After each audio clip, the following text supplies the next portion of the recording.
Hi everyone, welcome into Life and Law with Debora Diaz. We're back. Hello. Our Yes. second show. Second show. This is exciting. This is Hello. this is so exciting. If you missed our first show, and maybe you're new to this one, I guess that would be one of the same, right? Right. Anyway, I'm This Barbara. is our second show. Exactly. I'm Barbara Marville. I just want to let you know that And I'm Debora Diaz. That's right. Debora Diaz, family law, and above and beyond that. We're going to be talking about some very interesting topics today, but before we get into that, I just wanted to mention that Debora has 22 years of family law experience, and of course her sort of tagline is she cares, she's compassionate, courageous, and always available. You always get a chance to talk with Debora. To me, if I am going to hire an attorney, I want to be able to talk to you. So rather than go through the middle person and that kind of thing, I really commend you for that. So we had a great show, our first one right out of the gate. And got a lot of good feedback. A lot of good feedback, yes. So today we decided that we would just jump right in there to some topics. One is sexual harassment. We've seen a little bit of that out in the workplace, out there on the news and things like that, right? That's been in the news. If you haven't heard, most famous contract or settlement just last week, Bill O'Reilly. Sean Hannity's in the news. Bill Cosby's been in the news, and there's others. But those are the recents that have been headlines. So. Right, and now we're going to be talking about that. We're also going to be talking about sexual discrimination, and we're also going to be talking about bullying. We touched on that subject matter last week because of a current events news. Something had happened in our community with a 16-year-old that touched you very deeply. So we're going to be talking about that. We're going to be talking about recognizing all of these different topics because we never know when something like that is going to actually face us in our life's path. It's part of life. It is part of life, but there's things that we can do and understand by having somebody as an expert in law to maybe sort of give you an inkling on what to look for, different little high signs in case we didn't. Okay, so sexual discrimination, that's coming up next, but sexual harassment. How do we know, are we being sexually harassed? No, seriously, I mean, how do we know? Is it like right before our eyes? Is it that obvious? Or It can be. It can be. Sexual harassment, the key to understanding is that it's unwanted sexual advances in the workplace or in an educational, in some other places where the perpetrator has control, control over the job or maybe control over the education opportunity. So it can be as simple as, it sounds simple, as jokes of a sexual nature in the workplace, comments about body parts, comments about sexual activity, posting lewd jokes and spreading them around maybe the office email. And this is stuff that happens in many workplaces. If someone is offended by it, and if it's unwanted, if a boss or a coworker is constantly saying to the other person, "I really like how you look today," and keeps doing it, and the person that does not want that says, "What you're saying to me is uncomfortable. Please don't say it to me again." That can be sexual harassment. Really? If you're making, you really look nice. You look hot today in that dress. I can see that. That would. But sometimes even if that it's just a constant pattern of, you look nice today. You look nice. Oh, that dress really, you really do justice to that dress today. Or, things. Or wear those sweaters. I really like it when you wear those sweaters. I mean, things, this pattern of comments. And the person, if they say, "Please don't talk to me like that. I don't want that." And if that doesn't work, there should be a chain, hierarchy of reporting that you can, that the person can file a complaint with their employer. But the key is that it's unwanted, because I don't want to say, there's many times that people, we're spending great amount of time. Where do we spend most of our time? If we're not at home, a lot of us are at work. We're at the job, yes. So where do you meet people that you fall in love with and end up in relationships with? At the workplace. So it's when it's of an unwanted aggressiveness, unwanted behavior is sexual harassment as defined under Title VII. So if something like that is happening and maybe somebody is a little bit naive, or is it how they're feeling? It's how they're feeling, like if they're squirming and if they're like, ooh, that didn't sound right, that didn't make me feel right. Is that the first inkling that? It could be the first inkling. And that's male or female? It could be, it's male or it could be female? male, it can be male, female, Yeah, female. yeah. It doesn't, it's behavior that's of a sexual nature that's unwanted. Okay. Is sexual harassment. Okay. Most progressive, employers will have some kind of sexual harassment policy posted and have it in place with the hierarchy of what should happen. Either go, because if it's a coworker. Yes. Now, if it's your supervisor, it shouldn't be you report the sexual harassment to your supervisor. Good policies Obviously, will yeah. have that you go to the HR, human resources person, or maybe another supervisor. So there should be a good chain in a good sexual harassment policy of what the procedure is to report it, and you should report it if it's going on. Sure, Absolutely. And I would guess that type of situation can happen to more than one person in the workplace by that same person that is offending. And Correct. It goes That right could around happen. the office. It could Now, be. sometimes it might be a little bit easier to recognize. You know what? My first experience on my first job. Now, this was the innocence, the naivety of a 16-year-old. Right? I was working at a bank. The president of the bank, my superior, wanted to show me something in the furnace room. No, I'm serious. Yeah. And I was really innocent, and I went, and he just chased me around the furnace, and I ran out, but I didn't know what was going on there. I was 16. Well, and that could rise to even more. I mean, if you're talking about that there's this aggressive behavior, it could even be, I've just touched a little bit on Title VII, and there's a Florida Civil Rights Act which prohibits sexual harassment, but it could be an assault or it could be a battery if there's a touching. So, right.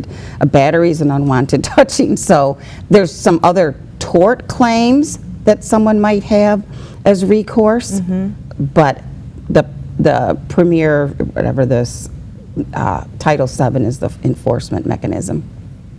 Wow. For sexual harassment. So it's something as to how you feel, when you're in the workplace or wherever you are. What about being out on the street and you run into somebody that you have worked with or you're involved with, and they make a compliment on how nice you look or something like that? Well, that's going to depend. Again, we're not legislating against all bad behavior, and there's a lot of bad behavior out there. All right, we're talking either in the workplace or there's in the education, maybe in the education, students, professors, or that whole realm in the educational institutions. But if it's just on the street and somebody, that's not going to be protected. You don't have recourse under Title VII. Title VII is a law that applies to employers if they have 15 or more employees. Oh, 15 or more. 15 or more employees. So what if there's less than 15? You mean that? There's no coverage. Unfortunately, there's no coverage. That doesn't make any sense. We have a whole gamut of employers, small employers with 3, 4, 5, 6, less than 15, that are not covered. So basically, if they know the law, that they can do that and get away with it then? Is that what we're talking about here? Basically, unfortunately, yes. I had this conversation a few weeks ago.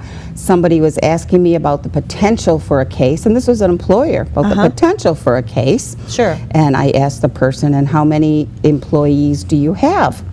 And the response was like 10. And I said, well, then there really won't be a recourse under Title VII because you don't meet the employee threshold. And the person's response was to me, well, that's stupid. Because he was progressive. The employer was progressive, meaning people can get away with this, and yes, the reality is. So, what's the solution? I don't know if we'll ever get it, but would be to change the law. How do we get changes? To legislate it. Wow. What do you think of that? It is stupid.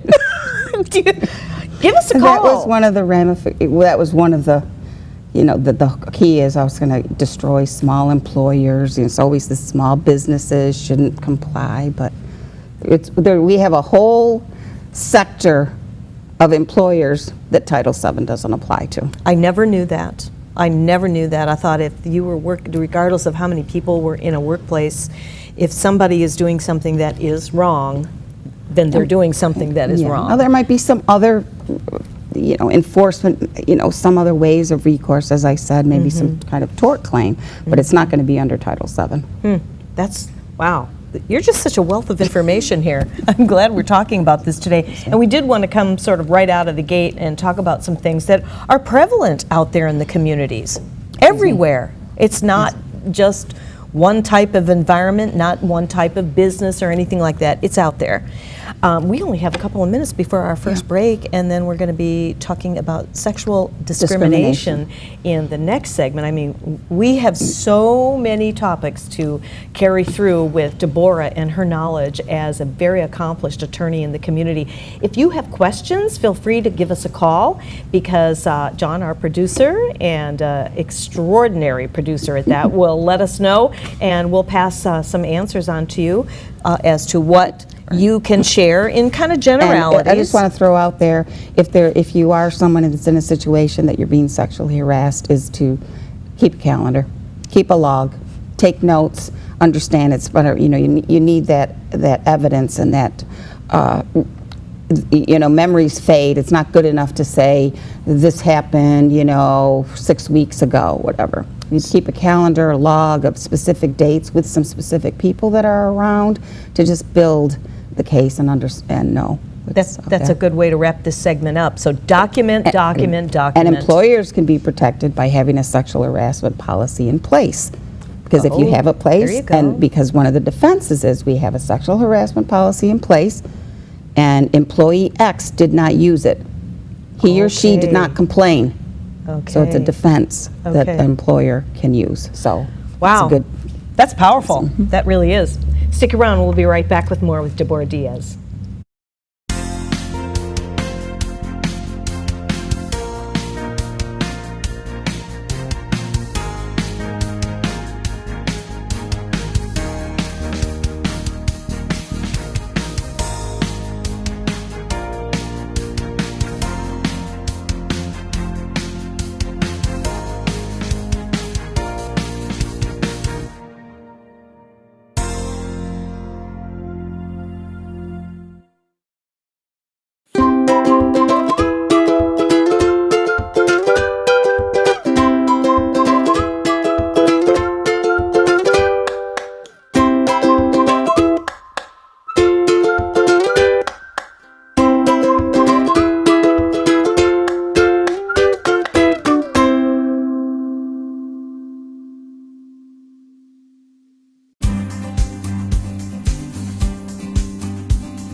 Revolutionary in his field, Dr. Bonatti created, perfected, and patented the Bonatti spine procedures. Using his genius, Bonatti invented precise tools necessary to minimize surgery, scarring, anesthesia, and recovery. So successful are the Bonatti spine procedures, they consistently reflect 98.75% patient satisfaction. 50,000 successful procedures have been performed exclusively at our location. Over half our patients have suffered from failed back and neck surgeries at other facilities. Bonatti succeeds where others fail.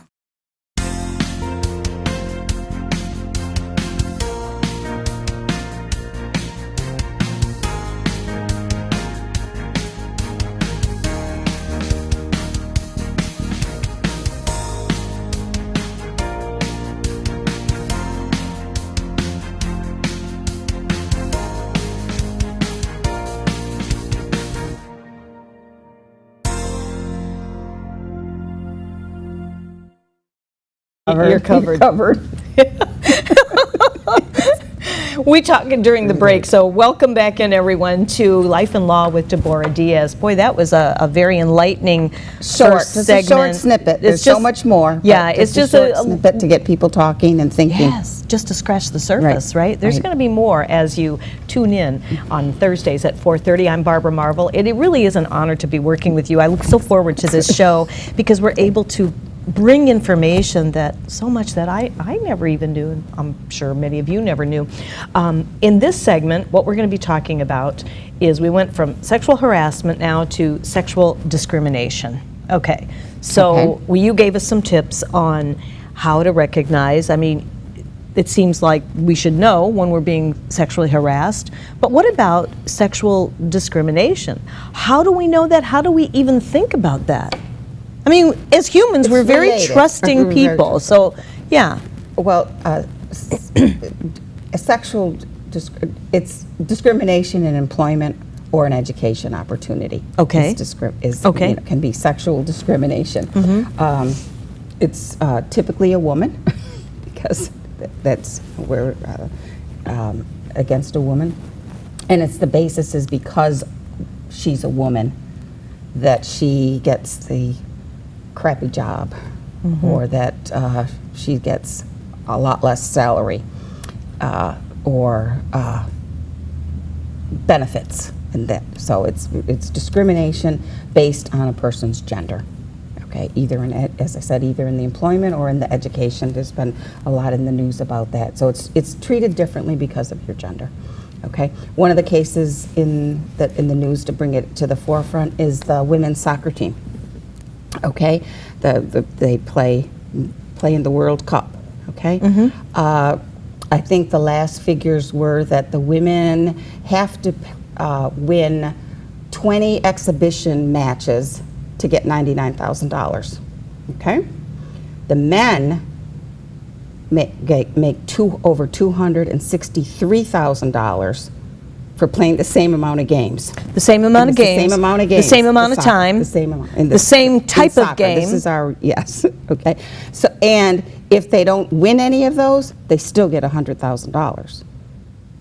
While the gals are struggling. Brought a case, right.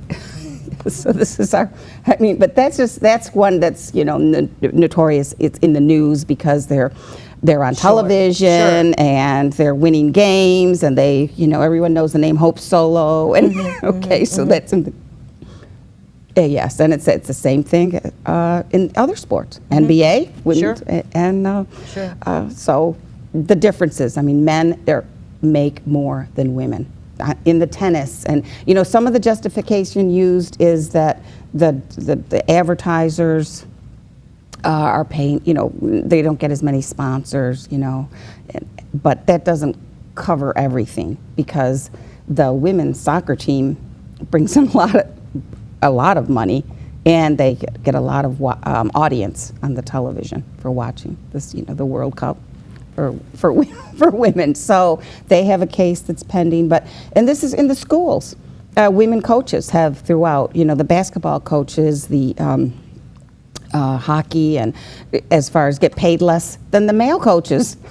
So it's an issue out there that needs to be addressed, and we have an Equal Pay Act, but that doesn't, to try to address it, but it's pervasive throughout our society that women make less than men do. So if you're working for a corporation and you're quite happy with your salary, right?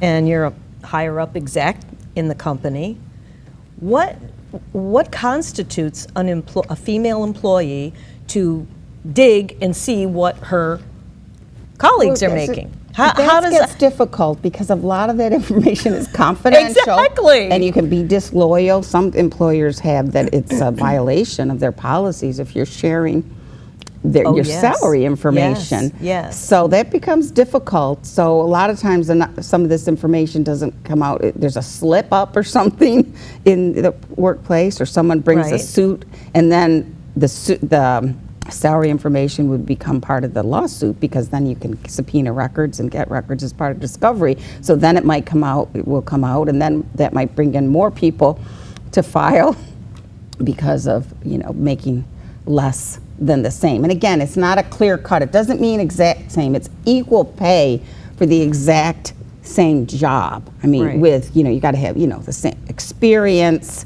education, work history. So it just doesn't mean, it's a more thorough analysis. I see what you're saying. You still want, you want to look at it and say, is this person, should that person be making the same as the other, should the female be making as much as the male? And that's a very uncomfortable feeling when you know that you're doing the same work and you're really busting your stays to do a really good job. What happens in the situation where females are looking for to get a raise, to get a promotion? Well, how does that? What have you seen in the workplace with that, as to how they can advance themselves and yet they aren't, but their colleagues, who supposedly has that same criteria? That could be a discrimination. It could be this. I just want to comment, for years, and this probably for the viewers, that for years teachers and nurses especially was a female-dominated profession, and more males started being nurses. I mean, had an incident where I had not me personally, but an acquaintance had to be in the hospital, and there were more male nurses than female nurses on the shifts, so more males. So as the males invaded or worked in the profession, the salaries have increased. It's an interesting, and I read that because men are in the profession, okay, this is just my personal, that the salaries have increased because men are in the profession. That's very interesting. That's very interesting. I wonder if that's ever going to change, all this, I mean, again, until, what happened, it's not going to change if everybody just sits around. Okay? Thank you. It's going to change if people know about it, are active, they talk to their legislators, they talk to employers, that they, make us think about it. That's basically what it is. It is. Yeah. It's, yeah. To say I want to be paid equally for what I'm doing. Exactly. I mean, and it's learning to value yourself, okay? If the two people are doing the same job with the same experience, same history, okay, they should be getting the same pay. Absolutely, and that does become an issue out in the workplace. I've had several jobs with big corporations. Personally, I never found myself going down that road, but there were others in the corporations that did, and clearly some things had happened, and I was the recipient of quite a very sizable increase. Oh, good for you. In my salary. Good for you. So I thought, I know I'm doing a good job, and am I really doing that good of a job? And then I heard what was going on, but I was just very, I guess, naively very appreciative for what I was receiving and what I was doing and the benefits and things like that. Not to mention any names or anything, but it's just sometimes you just don't think of these things. It's like being chased in the furnace room. Right. I had no clue what that was all about till years later. Well, if it doesn't feel right, I mean, there's something now wrong, right? Now Someone's asking you to go in. No. Oh my goodness. John's in our ear. I know. When at that age, it is an issue. That I mean, there's people out there. They take advantage of people. I mean, the other case in the news, the teacher that kidnapped the young girl. She was right. I mean, she's having issues at home, and so up here, a male figure that's supposed to be a position of authority took advantage of that. And I would think that could actually kind of segue. We've got 90 seconds, and that could almost constitute as bullying in a way. Taking advantage, it's causing harm in a sense, and maybe a little bit kind of tweaking to the one end of bullying. But it's causing harm, definitely causing harm to that, and that's and that's what bullying does, is causes harm. So. Yeah, but I can understand how, maybe a teenager, somebody maybe that doesn't have that high self-esteem, and there's a lot of them out there today that don't, and if they have an employer or somebody that is really off limits. Someone's paying attention to them. That's what these predators do. Someone that pays attention to them. Yes. It grooms them to take advantage of them. Mm-hmm. And then they end up in that situation, and they're kind of stuck. So that's why parents need to be watching and listening and monitoring social media. That's true. And knowing what's going on in their children's life. Thank you for saying that about social media, because I'll tell you, that's where a lot of awful things happen from, in many, many ways. I mean, it just does. Well, we have just a few seconds remaining. Hopefully you are enjoying the show and the enlightenment that Debora is bringing us on family law. Coming up in the next segment, we're going to touch on that horrible subject of bullying. And in our last hour, we have Mr. Rob Imperato, who is an empowering life coach who deals with bullying, and he has a chapter of that in his book. He's going to be coming on and sharing some things. We'll be talking about that. So stay right where you are, get your favorite beverage, and we'll be right back. More with Life and Law with Debora Diaz.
Revolutionary in his field, Dr. Bonatti created, perfected, and patented the Bonatti spine procedures. Using his genius, Bonatti invented precise tools necessary to minimize surgery, scarring, anesthesia, and recovery. So successful are the Bonatti spine procedures, they consistently reflect 98.75% patient satisfaction. 50,000 successful procedures have been performed exclusively at our location. Over half our patients have suffered from failed back and neck surgeries at other facilities. Bonatti succeeds where others fail.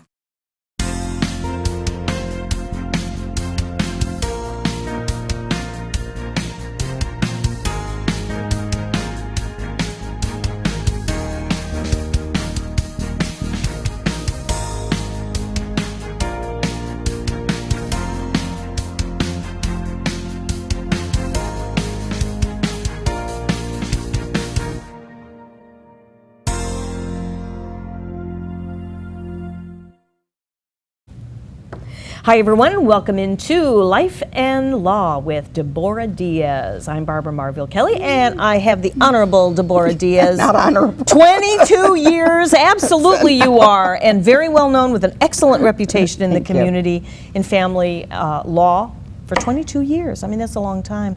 We've been talking about sexual discrimination, sexual harassment, two subjects that are just about in the news on a regular basis.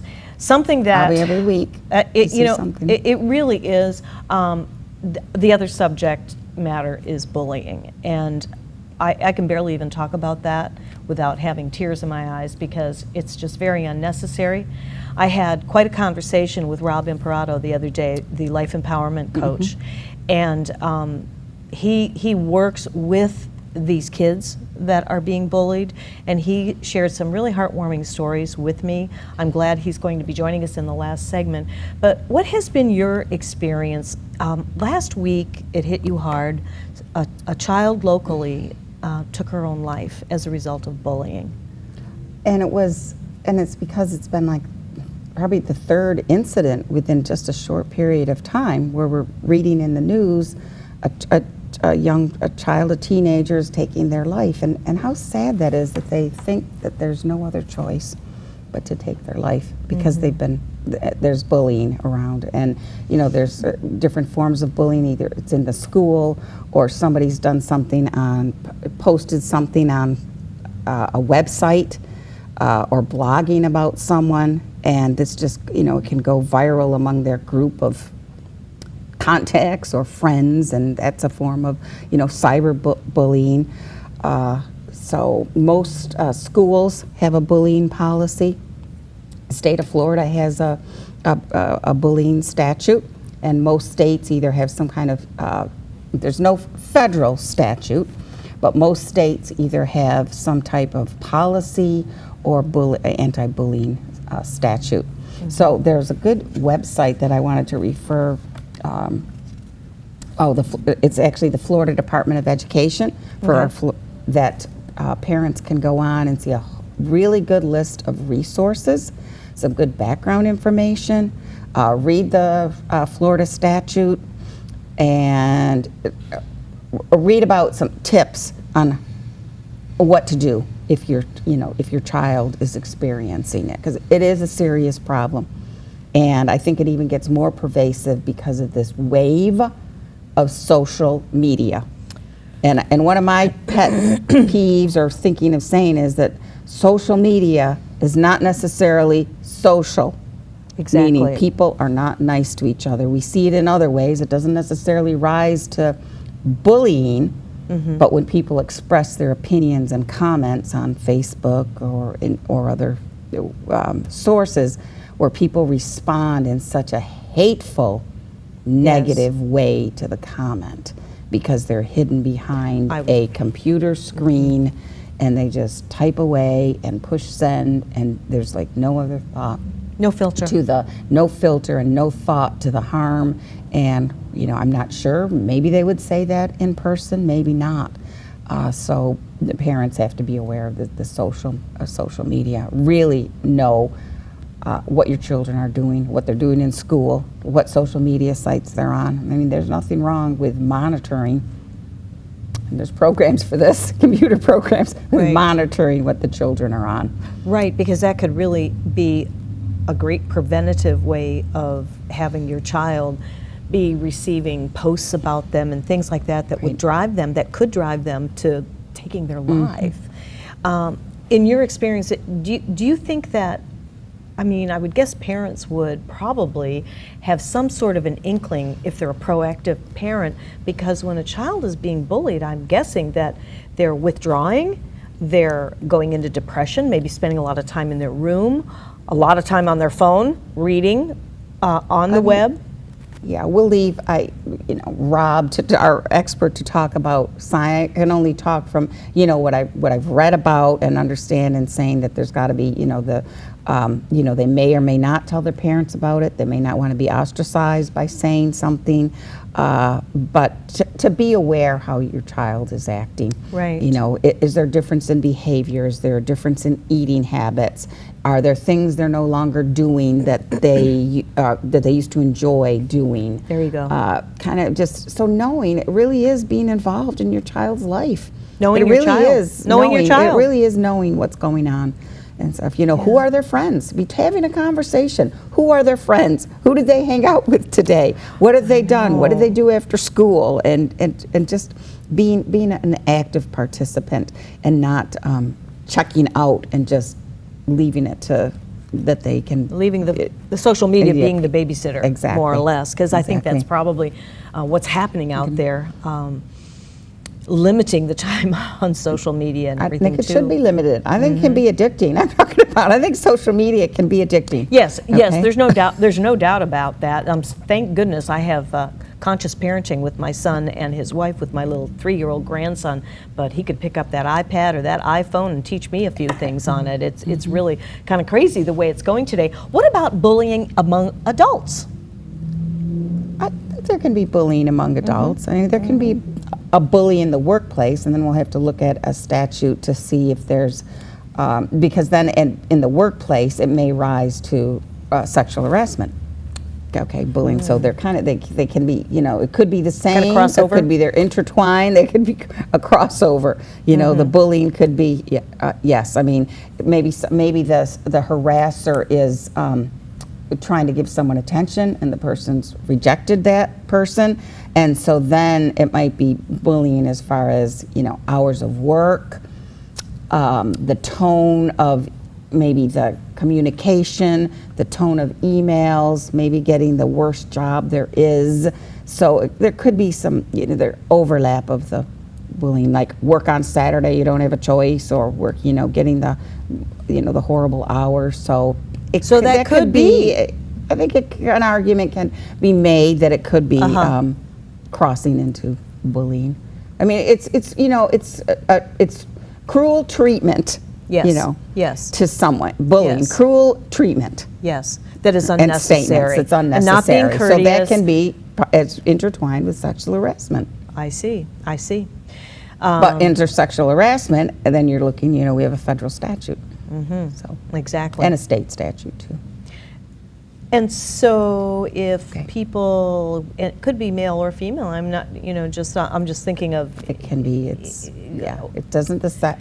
even when you said the tone, if you have somebody that you are working with or working for, and they're sharing a really belligerent tone with you, and being rude and over-towering and overpowering you. Invading your space. Yes, getting in your face, right? Yes. Okay, very good.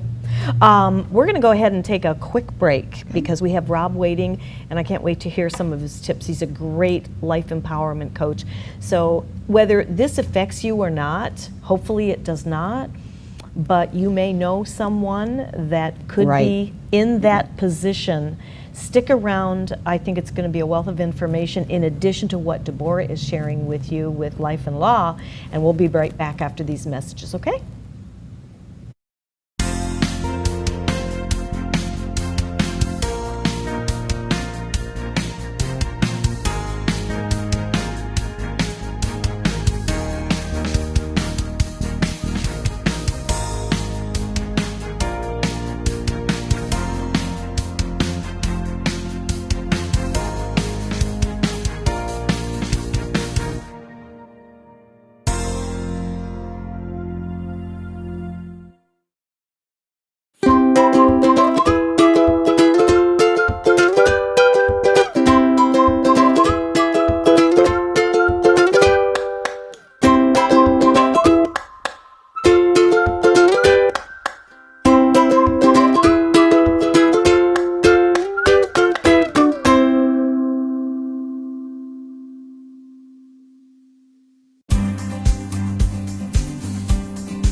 Revolutionary in his field, Dr. Bonatti created, perfected, and patented the Bonatti spine procedures. Using his genius, Bonatti invented precise tools necessary to minimize surgery, scarring, anesthesia, and recovery. So successful are the Bonatti spine procedures, they consistently reflect 98.75% patient satisfaction. 50,000 successful procedures have been performed exclusively at our location. Over half our patients have suffered from failed back and neck surgeries at other facilities. Bonatti succeeds where others fail.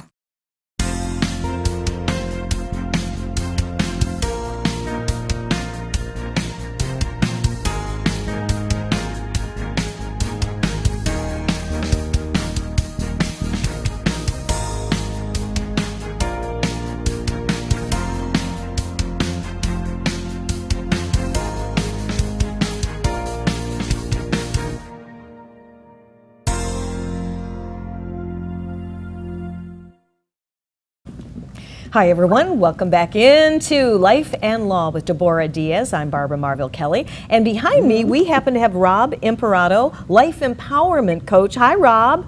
Hi Barbara. Hi Debora. Rob. How are you? Good. We're doing well, and thank you so much for joining us on the show today. We've known Rob. He's actually in our local networking group called Keep It Local, LLC. It's our VIP chapter. And I also want to give a little plug on the digital age. This book that Rob has written is a gold mine of information. And on page 76 in here, you touch on bullying. So we want to turn the show over to you so that you can really give us some tips, give our audience some kind of tips, how to recognize bullying and what we can do about it. Rob, what do you think? It's been something that we've always had in our culture. And I think about it in this way, and I know we've had a conversation. It started when I think mankind started, survival of the fittest. And they use it as a gauge now. And it is a Neanderthal way of thinking. It is brutal, and the effects are devastating for many, many people. Up to 28% of middle school children experience it firsthand. And That's about horrible. 8% actually, between with the cyberbullying now, experience bullying firsthand. So when you think about the magnitude of these numbers, up to 80% of our children Well, that's are over experiencing 1 out of 4 children, it. Devastating. right? Yes. My. So I know you've had some experience with the whole bullying picture. Give us a little overview on what you have found. And I think you shared a story with me just the other day about an incident, and it was very sad. With that young lady? Yes. Okay, 9-year-old young lady. And I had just done a bullying workshop, and I had all the papers and, items that I was using for the overheads, and I went to coach her, met her one-on-one, and I had her sitting on the floor next to me. And then we just started discussing things, and I knew innately that maybe part of the problem with bullying, we didn't discuss it, she wasn't ready yet. But then she started discussing bullying on her own. And for me, I thought she somehow got a hold of my papers and looked, because she was reading as I had written it. And I was amazed. So when I asked her, how do you know so much about bullying? This is a true story, 9-year-old girl. She said, that's my life, I live it every day. Oh. Further content, and I'll sum it up closer. I said, can you describe it to me? And she said, if you watch the Animal Channel, when the lions or the tigers chase the antelope or the deer, and they run in fear, she said, that's what it's like. The only thing is you don't get eaten. So what I realized coming from this young lady, this same type of fear is what she's experiencing when she's going to school. That's unconscionable. So how do we handle that as a child, especially a child so young dealing with that, right? Right. Yeah. We're talking a middle school child. It's about communication, and I know you brought that up earlier. It is about communication. It is about being aware of what these children are going through. And I think, as I said earlier, bullying's been around forever. I don't think there's been enough discussion in earlier stages in life of that bullying is out there. Be prepared for it. There's a wonderful saying, ask life not to be easier for our children, but they really acquire the skills and tools needed to hit the challenges on life. I think that's where it begins. So do you think we need, I'm sorry, go ahead. I just wanted to ask you, so do you think, should parents be as preparing the child as young as going into kindergarten? You know, Or is that Debora, too that's a great soon? question, because there are statistics show that this starts in preschool. Wow, man. see, that and I'm interesting because that's Yeah, where the shocking. personalities are already derived from that, and it just accelerates from there. Wow. That, I can't even imagine So- talking to Right. that age. So what's the conversation? How should the Yeah. conversation be going then from the parent to the child? This is before any behaviors even happened. And they're Right. sending their child to school now, and we're putting this whole nother layer of fear of sending their 4 and 5-year-old to school. I know. Yeah, but if we don't, I think if it's how we handle it. We don't tell them that special needs is bad. And my thought is that if they really feel good about themselves, for me, self-worth and self-acceptance is the foundation for self-esteem. Without those two, you don't have self-esteem. And that's my version. But also, self-esteem is our first line of defense against bullying. If we feel good about ourselves, we may not be able to stop the bullying, but we may be able to stop the long-term effects. The So that I long-term feel good I about see. myself, so whatever that person's doing to me, it's not going to affect me. I'm not going to let it bother me. That's greatly, yes. What about the ones that don't feel good about themselves and they stay that way for a good amount of years? I mean, what, I guess that's a pretty loaded question, I know. So the prevention, we're saying, begins at home. Yeah, yeah. Begins at home. Absolutely. Right, it's what a takeaway. Begins at home. You know, we spoke briefly about sibling rivalry, and yes, that sibling rivalry, it's easy. Yes. But I've had many situations where I've dealt with young adults that the sibling has been bullied, even by the younger sibling. So if that starts in the home, and then they, from a young child, and they go into school, they're already predetermined that they're less than if they're being bullied at home. Oh, so they're set up by the time they go to school. Yes. I've had many, many, many young adults that I've witnessed that with the older siblings, even younger siblings, that have been prepared. And then they take on that role. That's pretty sad. It's sad, but it makes sense. It really makes sense. So have you had a whole lot of clients where you've had to work with them with bullying? It's a topic that doesn't come out till later. It's something I think Debora hit on it. They're maybe embarrassed to talk about to their parents. They really don't want to discuss it. But the effects is what I'm dealing with when I meet them. And the parents don't understand what's going on because there's a lot of anger, a lot of frustration. They take out their anger on their parents because they can't do that back. They don't feel they can, or they withdraw. And the depression rate in the last 25 years has gone up dramatically in our country, our culture. But the one area that really intrigued me as I was writing the book was it was 13 and under. That's gone up 30% in the last 20 years. 13 and under. So this whole bullying thing could be like the underlying thing that nobody wants to talk about, and then we wonder why they grow up and need anger management, because that's that underlying thing. They don't know how to deal with that. It starts the whole pattern of the life of what their future is if we're not addressing it at a very young age. Yes, that's our culture, unfortunately. Yeah, yeah. So what about, okay, so let's say I'm taking care of my 3-year-old grandson. What do I say? I didn't have to deal with this when my kids were growing up. What would I say to my 3-year-old? I mean, he does think highly, he has a very high opinion of himself. Right. And you know, certain personalities are adept for this already. They have it. I see that in my 2-year-old granddaughter. I could see and I'm not saying that she would be a type of bully, but I could see her defending her ground very rapidly, and she's only 2 years old. So certain personalities set in, even between my 2 children. My daughter, no one was going to bully, but my son did have people bullying him. And if I had known better back then, I probably would have handled it a lot better, for him. Well, you know, back then we're about from the same generation, and it didn't appear to be as prevalent back then. Maybe it's just with this could be part of the social media has brought it more into the forefront, and that it's because it's become more pervasive. And there's a That's greater true. awareness now.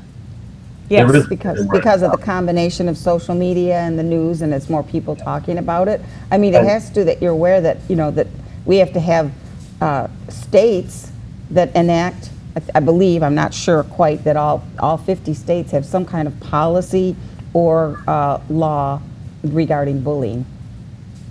Absolutely. And I'm from Jersey as well as Florida, and New Jersey was one of the first states that really enacted tough laws in the schools. And the response was very quick, and it did, stymie the activeness in the schools, but it can't stop the cyberbullying. So what's the fine line? Let's talk about the child that's in school and they are experiencing bullying, and the parent goes, maybe the child doesn't want the parent to go in because they don't want to deal with the after effects. They talk to the teacher, and how should that be handled? Give us some tips. It is, especially the way it's regulated. They say you must talk about it, because if you ignore it, it becomes who we are.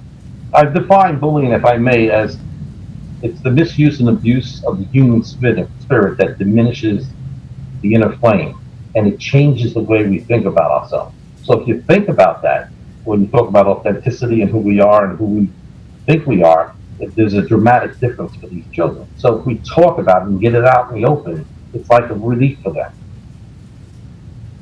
To get them to talk about it is a challenge, though. So communication is key. Number one. Right. It's true. John's saying Right. in my ear about the That our the ear. schools, The well, that's schools, what they're they- learning. I mean, the schools don't have a handle on it either. I mean, there's different varying policies through all the different school districts, and sometimes they can make it worse of what happens. Exactly. And it seems to be running more rampant than ever before, and that's one of the reasons why we wanted to bring We're that. just addressing, it's a small little piece of this huge topic, but to bring it into the forefront and hopefully give, through some resources for people to reach out to.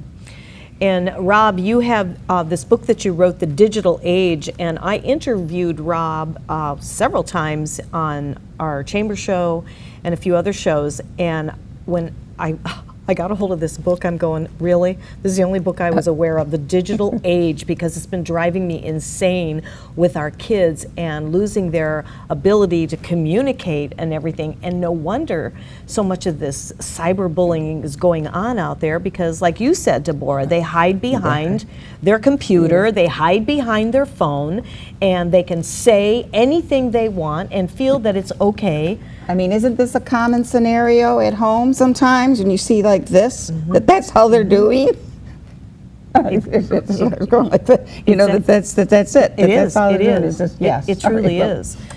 Instead So- of communicating. And communicating is the key. Rob, you have chapter 76 in here is about bullying, but there's also other really great tips that our viewers can get this book, The Digital Age by Rob Imperato. I'll get this up right nice and close. And you are on Amazon, right? Is that on Amazon? Yep. So I highly recommend this book, and you can always get a hold of Rob if you want to have a one-on-one with him, maybe share some personal things, and to recognize a bully. You would think that is clear, but to a young child, maybe they feel that that's the norm for them. Does that make sense? Yes, especially coming from a background where it's not discussed or not identified, because bullies come in different size packages, and Yes. bullies are not people with low self-esteem. The majority of them are feeling good about themselves. It's about control. And there's been some incidences where the parents have confronted maybe the parents of the bully, and there's been some dramatic consequences. Sure. Where there's injury because the parents are getting into it. So it is related to the home, too, bullying. Yeah. And if one thing I could add is helping the parents understand not just the child that's being bullied, but the bully himself. The certain behaviors that indicate that your child is a bully, acting out and pushing people around, and that react that way is the way we can really spend the time. And that could be that go-to suggestion when they are ending up where they kind of need some anger management, and maybe they're being bullied, so they turn around. I mean, it just goes right down the chain. Yes. Well, I want to thank you so much for tuning Thanks in for today. taking the time. We have only about a minute here, and this book is just phenomenal, and Rob's a really, really great guy. We're going to see you back in the fall again at our networking group, and I want to thank you so much, right, Debora? Yes, thank you. Thank you for taking the time to talk to us about this. Thank you for having me. Have a great day. You too, Rob. Thank you. Bye-bye. So that's some really good tidbits there from Rob, and I hope that this segment, which, like you said, it's just really scratching the surface. So yeah, think about it. If you know of anybody, or maybe if you've had any situations on your own and you want to know more about it, let's not sweep it under the rug. That's one of the purposes of this show with Debora, is to raise the awareness on the life and law with Debora, family law, and what things that you can do about it, things that you can learn to recognize what's going on out there in the real world. Right, and pass the word on about our show. That's right. Every Thursday at 4:30. And real quickly, what are we talking about next week? Next week. You we're say gonna it, equitable. Equitable distribution. We're going to talk about equitable distribution. Oh, good. Okay. I don't know if I can get that out. Well, thank you, my dear. And we will see you. Thank you so much for tuning in today. Remember, you can get in on Rob's book, The Digital Age. You will be rewarded with this. I can promise you that. I'm Barbara Marvel, and we are going to say that's a wrap for today. We'll see you next time. Bye-bye.